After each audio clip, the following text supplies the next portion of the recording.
business. Actually, sa mundo ng business, ginagamit talaga ang duplication and leverage ng mga taong umaasenso talaga sa business. Nagiging millionaire sila, nagiging billionaires kasi ginagamitan ng duplication and leverage. No? Sabihin na natin si yung may-ari ng SM Lake Henry. Paano siya kumikita ng malaki per day? Because of the leverage. Pero again, nagkaroon ng leverage kasi may ginawa siyang duplication ng mga systems and tools ng negosyo. Kaya, itong dalawang ito, duplication and leverage, konektado palagi ito. Hindi ka maka-create ng leverage kung walang duplication. Pero kung duplication lang din, hindi sabihin, makaka-leverage ka na. So, similar ang kanilang ideas, pero iba talaga ang leverage. Kasi yun ang magpo-provide ng income ng leverage. Pero magsisimula ang lahat sa pag-create ng duplication. Kaya again, pag may sistema na maganda o paraan ng success sa isang kumpanya, dinuduplicate ito para dumami.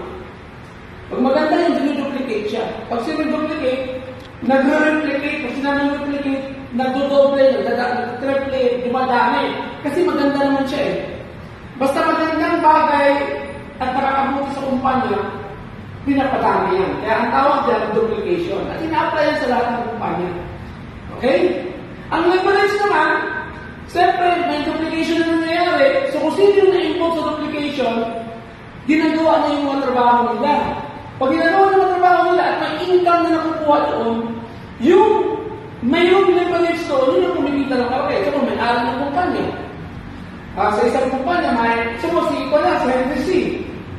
Yung Lake Henry C na may-ari ng SM, siya na tayo ng SM. Sa dami ng SM na tinayo niya, kahit wala siya doon, hindi siya pumunta doon, ang mga nagtatrabaho doon, sigurado kumikita sa bawat isa.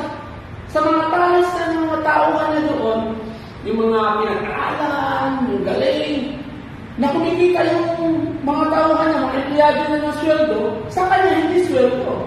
Income niya bilang may-ari, may income sa bawat isa. Eh kung marami yun, sa isang SM na lang, sa thousands of employees, may 10 pesos doon sa bawat isa doon, ang laki-laki na yun. Pero ang dami ng SM. Kaya kumikita siya ng millions per day. Yun, dahil sa idea ng duplication sa leverage. Pero, itong duplication leverage na ina-apply sa mga businesses ng mga kilalang mga mayayaman, malaki talaga ang naging kapital nila. Napakalaki ng kapital. O tulad yan, magtatayo ka ng franchise ng Jollibee.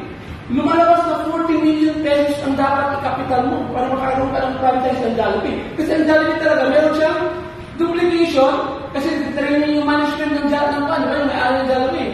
May training yan sa mga empleyado.